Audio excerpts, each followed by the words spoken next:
Уважаемая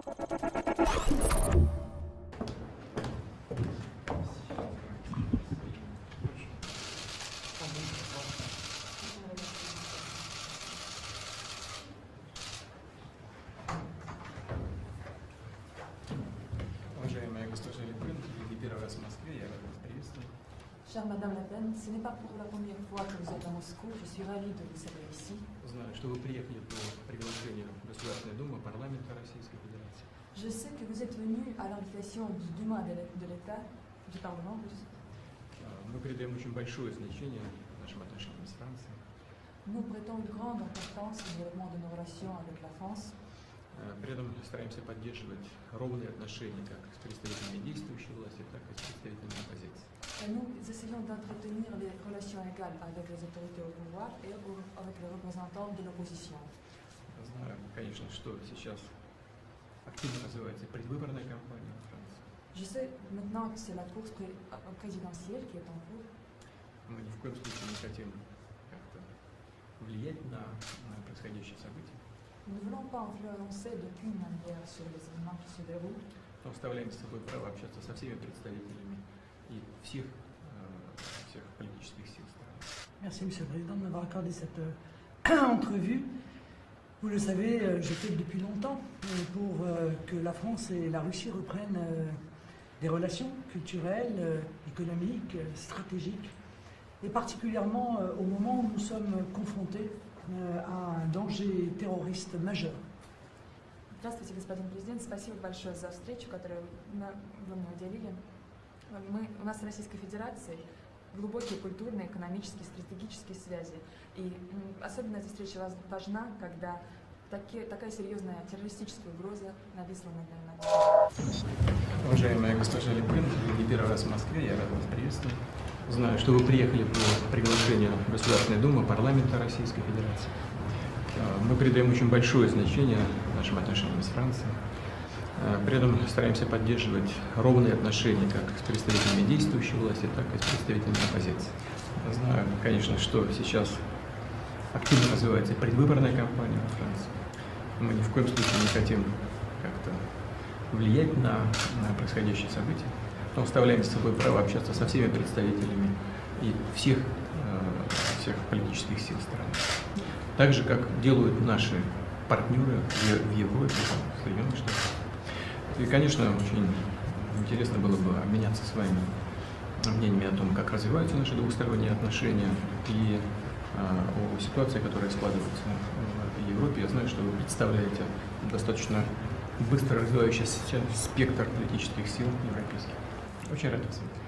Merci Monsieur le Président de m'avoir accordé cette entrevue. Vous le savez, je plaide depuis longtemps pour que la France et la Russie reprennent des relations culturelles, économiques, stratégiques, et particulièrement au moment où nous sommes confrontés à un danger terroriste majeur. Je tiens qu'aucune lutte réelle et efficace contre le terrorisme ne pourra enregistrer de succès sans que l'ensemble des grandes nations soient côte à côte dans cette lutte. La Russie a lutté et continue à lutter en Syrie. Nous luttons nous-mêmes, la France, par l'intermédiaire de l'opération Barkhane au Tchad.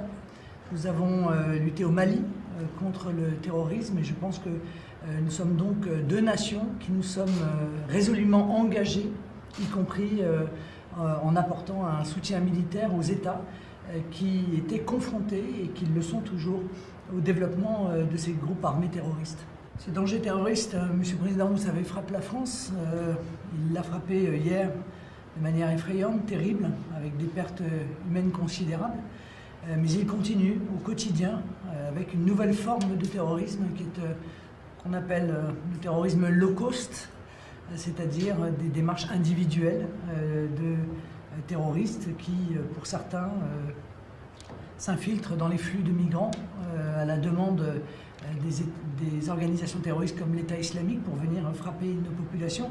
Et je crois que là encore, dans le domaine du renseignement, nous devons à tout prix créer les conditions d'échange de renseignements les plus efficaces possibles pour pouvoir préserver nos populations respectives de ce danger qui s'est réalisé en France et qui a encore frappé nos amis britanniques il y a quelques jours.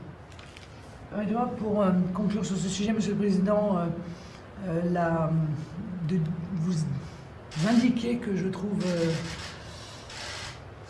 très problématique que les députés russes ne puissent pas rencontrer non seulement les députés français, mais les députés des pays de l'Union européenne, parce que je crois que c'est précisément en se rencontrant, en faisant rencontrer les forces démocratiques de nos pays que nous pouvons également réfléchir à la manière la plus efficace de pouvoir agir, et les uns et les autres, au règlement de cette crise terroriste qui n'a pas qu'un aspect militaire, qui a aussi toute une série d'aspects en amont, comme j'ai pu d'ailleurs le constater en discutant avec le président du Tchad, Idriss Déby Itno. Ainsi, j'ai eu l'occasion de discuter avec le président de la Douma. Je pense que l'ensemble des nations doivent aussi réfléchir à lutter contre les filières de passeurs qui font du trafic d'êtres humains pour financer précisément les organisations terroristes. Вы знаете, что Россия неоднократно была объектом террористических атак, а затем и Франция, Бельгия, Соединенные Штаты, многие другие государства. К сожалению, разрушение традиционных основ жизни во многих странах Ближнего Востока привело и к росту насилия, и к росту миграционного потока. Сейчас весьма трагические события происходят и в Сирии, и в Ираке, вокруг Мосула, где уже сотни тысяч людей превратились в беженцев и вынуждены покинуть свои родные места. Полностью с вами согласен в том, что только объединяя наши усилия, мы можем эффективно бороться с угрозой терроризма. После трагических событий в Лондоне, вот буквально сегодня, на Северном Кавказе, в Чечне, у нас тоже произошло тяжелое событие. Было атаковано одно из подразделений нашей национальной гвардии террористами. Мы живем вот в таких очень сложных условиях. Мы должны осознать, наконец, реальность этой опасности и объединить усилия в борьбе с терроризмом. Согласен с вами полностью, вы правы.